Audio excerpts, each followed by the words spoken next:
Dunia manusia ternyata hanya pulau kecil di dunia yang jauh lebih besar. Kalau melihat peta dunia Hunter x Hunter untuk pertama kalinya, mungkin ada sesuatu yang terasa familiar. Bentuk benua-benuanya sekilas mirip dengan dunia nyata. Itu memang disengaja oleh Yoshihiro Togashi. Daratan yang dihuni manusia di Hunter x Hunter memiliki ukuran yang kurang lebih setara dengan bumi, sehingga mudah bagi pembaca untuk membayangkan skalanya. Namun ada satu fakta yang benar-benar mengubah cara kita memandang dunia Hunter x Hunter. Seluruh wilayah yang selama ini kita anggap sebagai dunia ternyata bukanlah keseluruhan planet. Semua negara, seluruh peradaban manusia, Hunter Association, bahkan tempat-tempat yang kita kenal seperti Yorknew, Republik Padokea, NGL, dan lainnya, semuanya hanya berada di tengah sebuah danau raksasa bernama Lake Mobius. Ya, seluruh dunia manusia ternyata hanya berada di dalam sebuah danau. Dan di luar Lake Mobius, terbentang sebuah daratan yang ukurannya begitu besar hingga bahkan tidak bisa diperkirakan. Daratan itu dikenal sebagai Dark Continent. Dark Continent bukan sekedar benua lain, ia adalah dunia yang sebenarnya. Selama ini manusia hidup dalam sebuah zona aman, terisolasi dari dunia luar yang jauh lebih berbahaya. Bisa dibilang, seluruh sejarah umat manusia hanyalah cerita kecil yang terjadi di sudut terpencil dari planet yang sesungguhnya. Dark Continent adalah awal dari segalanya. Entah memang sudah direncanakan Togashi sejak awal atau tidak, hampir semua misteri terbesar di Hunter x Hunter ternyata bermuara ke Dark Continent. Perjalanan menuju tempat inilah yang sejak lama menjadi tujuan utama Ging Freaks. Dark Continent menyimpan harta, sumber daya, makhluk hidup, hingga pengetahuan yang mampu mengubah peradaban manusia hanya dalam semalam. Namun di sisi lain, tempat itu juga menyimpan bencana yang mampu menghapus keberadaan umat manusia jauh lebih cepat daripada itu. Semua pencapaian manusia selama ribuan tahun menjadi terasa tidak berarti ketika dibandingkan dengan kehidupan yang ada di Dark Continent. Di sana, manusia bukanlah spesies dominan, bahkan bukan predator, bahkan mungkin bukan apa-apa. Kalau dianalogikan, seluruh umat manusia hanyalah seperti koloni semut kecil yang selama ini bertahan hidup bukan karena kuat, melainkan karena kebetulan tinggal jauh dari para predator sebenarnya. Yang lebih mengerikan lagi, kita bahkan sudah pernah melihat semut versi Dark Continent, yaitu Chimera Ant. Chimera Ant ternyata bukan monster terkuat. Chimera Ant sering dianggap sebagai puncak ancaman di Hunter x Hunter. Meruem bahkan menjadi salah satu karakter terkuat yang pernah muncul. Namun ternyata, Chimera Ant hanyalah salah satu spesies yang berasal dari Dark Continent. Dan menurut klasifikasi ancaman resmi, mereka hanya berada di threat level B. Padahal, hanya spesies dengan level itu saja sudah hampir menyebabkan kepunahan umat manusia. Bayangkan kalau makhluk yang benar-benar berada di puncak rantai makanan Dark Continent mulai muncul. Artinya, Meruem kemungkinan besar bahkan bukan predator utama di dunia tersebut. Dia mungkin hanyalah salah satu hewan liar biasa. Fakta ini sendirian sudah cukup menunjukkan betapa kecilnya dunia manusia dibandingkan ekosistem Dark Continent. Statistik yang sangat mengerikan. Sepanjang sejarah, manusia sudah berkali-kali mencoba mengirim ekspedisi menuju Dark Continent. Sebagian dilakukan secara resmi, sebagian lagi dilakukan secara diam-diam. Kalau seluruh ekspedisi yang pernah tercatat digabungkan, tingkat keberhasilan manusianya hanyalah sekitar 0,04%. Artinya, hampir seluruh orang yang pernah mencoba pergi ke sana berakhir mati. Dan mereka yang berhasil kembali pun seringkali membawa sesuatu yang jauh lebih buruk daripada kematian. Dengan semua informasi yang kita miliki sekarang, kesimpulannya sangat jelas. Dark Continent bukan tempat yang seharusnya diinjak manusia. Kalau makhluk dengan tingkat ancaman paling rendah saja hampir memusnahkan umat manusia, lalu bagaimana nasib manusia ketika bertemu predator tingkat menengah, atau bahkan predator puncak? Buku yang dianggap karangan orang gila. Beberapa abad sebelum cerita utama dimulai, ada seorang penjelajah yang berhasil pergi ke Dark Continent. Lebih mengejutkannya lagi, ia berhasil kembali hidup-hidup. Penjelajah tersebut kemudian menulis sebuah buku berjudul Journey to the New World. Buku ini berisi catatan perjalanan serta berbagai makhluk dan fenomena mengerikan yang ia temui selama berada di Dark Continent. Sayangnya, hampir tidak ada orang yang mempercayainya. Mayoritas masyarakat menganggap isi buku itu hanyalah cerita fiksi. Penulisnya dianggap sudah kehilangan akal sehat. Akibatnya, buku yang sebenarnya berisi informasi paling penting dalam sejarah manusia justru dilupakan selama berabad-abad. Sampai akhirnya, hal-hal aneh mulai terjadi. Suatu hari, berbagai fenomena mengerikan mulai muncul di seluruh dunia. Mayat ditemukan dalam kondisi tubuh yang terpelintir secara tidak wajar. Ada orang yang tubuhnya menyusut hingga tidak lagi bisa dikenali. Potongan tubuh yang terpisah justru tumbuh kembali dan tetap hidup. Tubuh tanpa kepala ditemukan dengan pertumbuhan makhluk asing di dalamnya. Bahkan mulai bermunculan laporan tentang makhluk-makhluk paranormal yang tidak pernah tercatat sebelumnya. Fenomena-fenomena ini membuat seluruh negara besar di dunia berada dalam status siaga. Dan yang paling mengejutkan, semua kejadian tersebut ternyata sudah dijelaskan secara rinci di dalam buku Journey to the New World. Buku yang dulu dianggap omong kosong tiba-tiba berubah menjadi dokumen paling berharga di dunia. Sejak saat itu, buku tersebut diwajibkan menjadi bacaan bagi para pejabat tinggi dan pihak-pihak yang terlibat dalam pengambilan keputusan. Nasib umat manusia ternyata bergantung pada tulisan seseorang yang selama ratusan tahun dianggap sebagai orang gila. Asal mula semua bencana. Fenomena-fenomena tersebut ternyata bukanlah kejadian supernatural. Semuanya berasal dari Dark Continent. Selama ratusan tahun, berbagai ekspedisi manusia tanpa sengaja membawa pulang makhluk atau penyakit dari sana. Namun dari semua ancaman itu, terdapat 5 bencana terbesar yang dikenal sebagai The Five Great Calamities. Kelima calamity inilah yang dianggap sebagai ancaman terbesar bagi kelangsungan hidup umat manusia. Masing-masing memiliki kemampuan yang begitu mengerikan hingga satu spesies saja cukup untuk menyebabkan kepunahan global.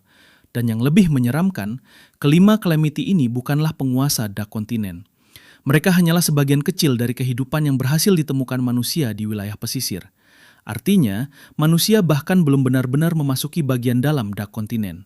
Kalau daerah pantainya saja sudah seperti neraka, maka isi sebenarnya dari Dark Continent mungkin berada di luar kemampuan manusia untuk memahaminya. 5 Great Calamities, 5 ancaman yang lebih berbahaya dari Meruem. Pada bagian sebelumnya kita sudah membahas bahwa Chimera Ant ternyata hanyalah salah satu spesies yang berasal dari Dark Continent. Meskipun Meruem hampir memusnahkan umat manusia, ancaman mereka hanya diklasifikasikan sebagai threat level B. Sementara itu, terdapat 5 bencana yang memiliki tingkat ancaman B+ hingga A, menjadikannya lebih berbahaya daripada Chimera Ant. Kelima ancaman ini dikenal sebagai Five Great Calamities. Masing-masing merupakan hasil dari ekspedisi manusia yang berakhir dengan bencana, dan sebagian dari mereka bahkan telah berhasil memasuki dunia manusia. Bryon, Botanical Weapon. Calamity pertama adalah Bryon, atau yang dijuluki sebagai Botanical Weapon. Bryon berasal dari sebuah kota labirin yang terletak sekitar 400 km di utara Lake Mobius. Ekspedisi yang menemukannya dipimpin oleh United States of Saharta. Hasilnya benar-benar mengerikan. Dari seluruh anggota ekspedisi, hanya 2 orang yang berhasil kembali hidup. Bryon digambarkan menyerupai tubuh manusia dengan sebuah bola tumbuhan raksasa yang menggantikan kepalanya. Kita tidak tahu apakah bentuk itu adalah wujud asli Bryon atau justru manusia yang telah diinfeksi dan menyatu dengan organisme tersebut. Satu-satunya petunjuk berasal dari fasilitas V5 yang menyimpan salah satu korbannya. Tubuh korban terlihat seperti bola tanaman itu telah dilepaskan, sementara bagian perutnya robek memperlihatkan zat aneh yang tidak diketahui asal-usulnya. Apa sebenarnya Bryon? Tidak ada yang tahu. Yang pasti, Bryon begitu mematikan hingga mampu membantai ratusan penjelajah elit tanpa ada cara untuk menghentikannya. Hellbell, Twin Snake. Calamity kedua adalah Hellbell, seekor ular kembar yang berasal dari rawa-rawa di selatan Lake Mobius. Ekspedisi yang menemukannya dipimpin oleh Federation of Ochima. Hellbell tidak membunuh korbannya secara langsung. Sebaliknya, ia menginfeksi manusia dengan dorongan membunuh yang luar biasa. Korban akan dipenuhi hasrat untuk membantai siapapun yang ada di sekitarnya. Akibatnya, hampir seluruh anggota ekspedisi saling membunuh. Dari ratusan orang, hanya 11 orang yang berhasil selamat. Yang membuat Hellbell semakin menyeramkan adalah kenyataan bahwa hingga saat ini, belum ada bukti pasti kalau ia berhasil dibawa ke dunia manusia. Namun justru itulah masalahnya. Karena korbannya lah yang melakukan pembunuhan, keberadaan Hellbell sangat sulit dideteksi. Sebuah pembantaian massal bisa saja sebenarnya merupakan ulah Hellbell tanpa ada seorang pun yang menyadarinya. Bisa jadi Hellbell saat ini sudah berada di dunia manusia. Atau mungkin umat manusia hanya sedang sangat beruntung karena belum menemukannya lagi. Pup, makhluk yang memelihara manusia. Calamity ketiga bernama Pup. Tidak seperti Bryon atau Hellbell, tidak ada manusia yang benar-benar pernah melihat wujud Pup. Makhluk ini selalu bersembunyi dalam kegelapan. Pup tidak menyerang dengan kekuatan fisik, ia menyerang pikiran manusia. Pup memberikan rasa bahagia, kepuasan, dan kenikmatan yang luar biasa kepada korbannya. Sebagai gantinya, ia menghisap kekuatan hidup mereka sedikit demi sedikit. Korban bahkan tidak menyadari bahwa dirinya sedang dimakan. Sebaliknya, mereka justru merasa hidup mereka tidak pernah sebaik itu. Yang lebih mengerikan lagi, Manga menjelaskan bahwa Pup tidak menganggap manusia sebagai makanan biasa. Pup memelihara manusia sebagai hewan peliharaan. Artinya, bagi spesies ini, manusia hanyalah makhluk kecil yang dipelihara sampai akhirnya tidak lagi berguna, kemudian dibuang. Fakta bahwa korban-korban Pup pernah ditemukan di dunia manusia menunjukkan bahwa spesies ini kemungkinan besar sudah beberapa kali memasuki wilayah manusia. Ekspedisi Burgos Union yang bertemu Pup mengalami tingkat kelangsungan hidup paling rendah dibanding seluruh calamity. Hanya 0,7% anggota ekspedisi yang berhasil pulang, bahkan lebih buruk daripada Brion. Alasannya sederhana, manusia biasanya akan berusaha bertahan hidup ketika menghadapi rasa sakit atau ketakutan. Tetapi Pup menghilangkan naluri itu. Ia membuat manusia merasa semuanya baik-baik saja. Korban dengan sukarela menyerahkan hidupnya sendiri tanpa pernah sadar bahwa dirinya sedang dimangsa. I. Codependence of Desire.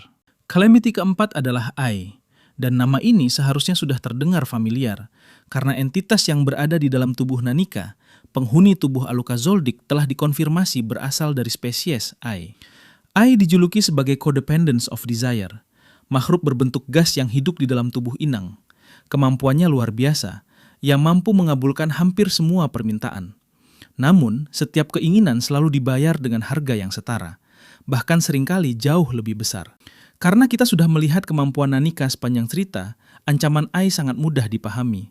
Semakin besar permintaannya, semakin besar pula pengorbanannya. Secara teori, apabila seseorang membuat permintaan yang cukup besar, harga yang harus dibayar bisa saja mencapai seluruh umat manusia. Republik Mimbo pernah mengalami bencana ini. Awalnya, mereka menganggap Ai sebagai anugerah. Makhluk yang mampu mengabulkan semua keinginan terdengar seperti harta terbesar di Dark Continent. Namun, ketika mereka menyadari konsekuensinya, sudah terlambat. Hanya 3 orang dari seluruh ekspedisi yang berhasil kembali. Zobai, penyakit keabadian. Calamity terakhir mungkin merupakan yang paling mengerikan. Karena Zobai bukanlah makhluk hidup, melainkan sebuah penyakit. Penyakit ini ditemukan oleh ekspedisi kerajaan Kukan. Hampir seluruh anggota ekspedisi meninggal, hanya 1 orang yang berhasil kembali. Namun kata selamat mungkin bukan istilah yang tepat. Zobai dikenal sebagai immortality disease, penyakit keabadian. Jika penyakit ini tidak langsung membunuhmu, maka ia tidak akan pernah membiarkanmu mati.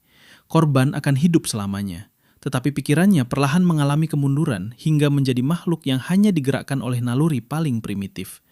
Ia terus memakan dagingnya sendiri. Tubuhnya kemudian meregenerasi bagian yang hilang, lalu ia memakannya lagi. Siklus itu berlangsung tanpa akhir. Tidak ada yang tahu apakah penderitaan tersebut benar-benar bisa berakhir. Bahkan jika korbannya tidak mampu memakan tubuhnya sendiri, kemungkinan besar penyakit itu akan menemukan cara lain untuk mempertahankan siklus tersebut. Teori mengenai Bion Netero. Ada satu fakta menarik mengenai Zobai. Salah satu anggota ekspedisi yang menemukannya adalah Bion Netero, putra Isaac Netero. Bion berhasil kembali tanpa menunjukkan gejala penyakit apapun. Hal ini memunculkan teori di kalangan penggemar. Bagaimana jika Bion sebenarnya memang terinfeksi Zobai? Namun entah karena alasan tertentu, ia berhasil mempertahankan kewarasannya. Jika teori ini benar, Bion mungkin telah menjadi manusia yang abadi.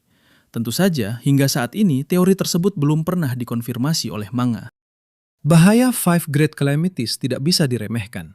Manga bahkan menyebutkan bahwa banyak magical beast kemungkinan berasal dari Dark Continent. Begitu pula Chimera Ant. Namun seperti yang sudah kita bahas, Chimera Ant hanya memiliki threat level B, sementara Five Great Calamities berada pada level B plus hingga A. Artinya, masing-masing dari mereka secara teori mampu memusnahkan umat manusia dengan lebih mudah daripada Meruem. Dan semua itu baru permulaan. Karena seluruh calamity yang telah ditemukan sejauh ini hanyalah penghuni wilayah pesisir Dark Continent. Mereka berada di bagian paling luar dari benua tersebut. Dengan kata lain, mereka mungkin hanyalah makhluk dengan posisi paling rendah dalam rantai makanan Dark Continent. Lalu bagaimana dengan bagian dalam benuanya? Togashi hanya memberi sedikit petunjuk. Di kejauhan tampak tangan raksasa yang muncul dari cakrawala. Ada 3 bayangan makhluk kolosal yang ukurannya diperkirakan lebih besar daripada benua manapun di dunia manusia. Lalu ada sebuah kepala raksasa yang tampak melayang di langit. Dan yang tidak kalah mengejutkan, peta Dark Continent juga menunjukkan keberadaan Sky Islands, pulau-pulau yang mengambang di udara. Namun menyebutnya pulau mungkin terlalu sederhana, karena masing-masing pulau itu diperkirakan memiliki ukuran sebesar seluruh dunia manusia. Kalau wilayah pesisir saja sudah dipenuhi makhluk yang mampu memusnahkan umat manusia, maka isi sebenarnya dari Dark Continent mungkin berada pada level yang bahkan tidak bisa dipahami manusia. Di bagian berikutnya, kita akan membahas pertanyaan terbesar. Kalau Dark Continent adalah tempat paling berbahaya di dunia, kenapa manusia terus berusaha pergi ke sana?